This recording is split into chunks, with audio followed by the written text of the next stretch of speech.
অনেকদিন ফোনের স্টোরেজটা ফুল হয়ে আছে পুরনো কিছু ভিডিও দিয়ে, তো আজকে ভাবলাম সেগুলো পোস্ট করে দিই। তো তার মধ্যে একটাই আজকে পোস্ট করছি, এটা হচ্ছে আমার রথের দিনের একটা মিনি ব্লগ। তো সবাইকে আমার মিনি ব্লগে স্বাগত জানাই সবার প্রথমে। আর আমি ক্লাসে গেছিলাম সকাল সকাল উঠে, তো ক্লাস থেকে তারপর বাড়ি ফিরে এসে বসেছিলাম, তারপর মা একটু কাজ করছিল, আর তারপরে একটুখানি সুন্দর করে গুছিয়ে ঠাকুরটা দিয়ে নিলাম। আর সেদিনকে আমি ঠাকুর দিয়েছিলাম, আমি রোজ ঠাকুর দিই না, কখনো কখনো আমি ঠাকুর দিই, মা যখন বলে তুই দিয়ে দে তখন।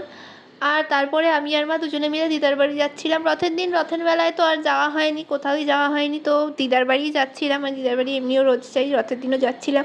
আর তারপর বাইরের আকাশটা তোমাদের দেখাচ্ছিলাম। আমার কিন্তু এসব আকাশের ক্লিপ নিতে খুব ভালো লাগে। আর মা এখানে পাঁপড় ভাজছে, আর রথের দিন সাবুর পাঁপড় না খেলে কি হয়, আর সাবুর পাঁপড় খেতেই হবে, সেই জন্য এখানে সাবুর পাঁপড় ভাজছে মা, দেখো। আর সাবুর পাঁপড় ভাজার পর আমিও সেটাকে সঙ্গে সঙ্গে খেয়ে নিয়েছি, আর সেটার কতটা ভালো খেতে না বাজে খেতে সেই কথাও বলে দিয়েছি, যদিও এটা ভয়েস ওভার, তাই জন্য তোমরা শুনতে পাবে না, কিন্তু হ্যাঁ খুব ভালো খেতে সাবুর পাঁপড়টা, সেটা আমি বলে দিচ্ছি।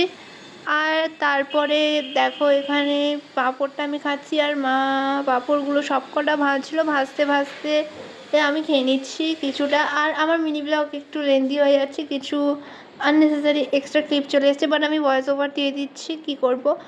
আমার কি বলে, এটা আমি এডিট করার জন্য একদমই টাইম পাইনি। আমি অনেক অল্প সময় খুঁজে কোনো রকমের ক্লিপগুলো বসিয়েই এডিট করে দিয়েছি। আর সব পাঁপড় ভাজা খাওয়া হয়ে যাওয়ার পর আমরা বাড়ি যাচ্ছিলাম।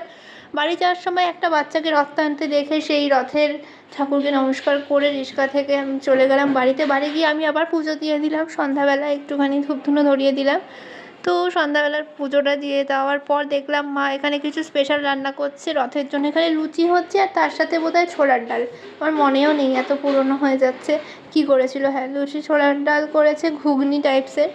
তো তারপরে সেটা দিয়েই আমরা খেয়ে নিলাম রাত্রিবেলা। খেয়ে তারপরে রাত্রিবেলা খুব সুন্দর খেতে হয়েছিল। আর টিভি দেখতে দেখতে খাচ্ছি আর খেয়ে তোমাদের রিভিউ দিচ্ছি যে মা কিন্তু আমার খুব ভালো রান্না করে।